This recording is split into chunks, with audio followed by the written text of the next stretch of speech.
Inirekomendang isailalim sa state of calamity ang Albay dahil sa pag-aalburuto ng Bulkang Mayon. Pinaghahandaan din ang paglikas sa mas marami pang residente. Live mula sa Malilipot Albay, nasa frontline ng balitang yan si Gio Robles. Gio, ilang residente pa ang posibleng ilikas? Julius, naghahanda na ang lalawigan sa posibilidad na itaas pa sa Alert Level 4 o 5 ang bulkan.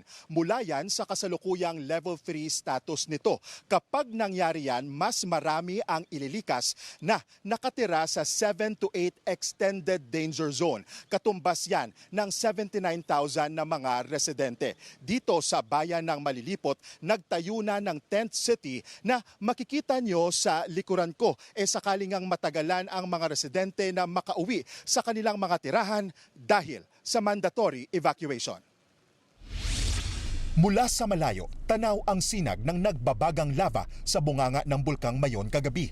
Sinabayan yan ng rockfall events o pagguho sa crater na kalaunan nagdulot ng uson. Ayon sa FIVOX, dumoble ang uson kumpara kahapon.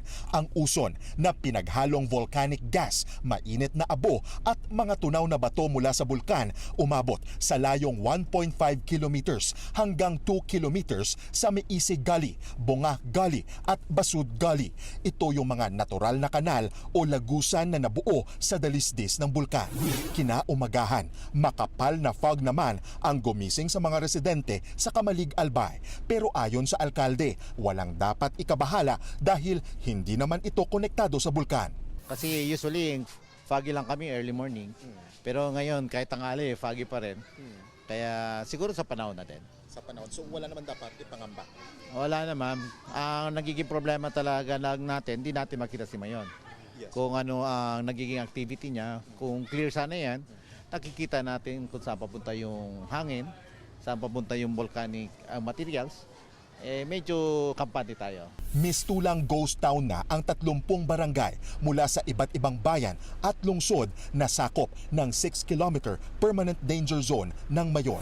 Abandonado na rin ang karamihan sa mga taniman ng gulay. Pero ang magsasaka na si Bobby Lopira na abutan pa namin kanina na naghabol sa pag-ani ng mga sayote. Umabot sa 6 na sako ang naisalba niya. Maraming abo na kasi dyan sa taas.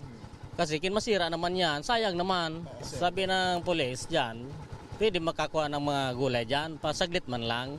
Kasunod ng ashfall kahapon, nabalot ng abo ang ilang pananim, kaya nababahala ang mga magsasaka na hindi na nakakabalik sa kanilang taniman sa paanan ng bulkan. Siyempre, hindi namin alam kung masisira na yan. Siyempre, kung umatake yung usok na yan, abo, yung tawag, siyempre masisira na yung mga tanim.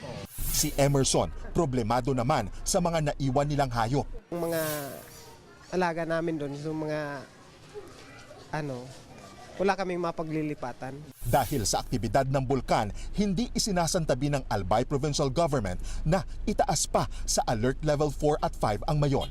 Pinaghahandaan ang paglikas sa mas maraming residente na sakop ng 7 to 8 Extended Danger Zone. But then, syempre, hindi ka naman pwedeng mag-prepare lang sa maliit. Magpe-prepare tayo dun sa malakihan na.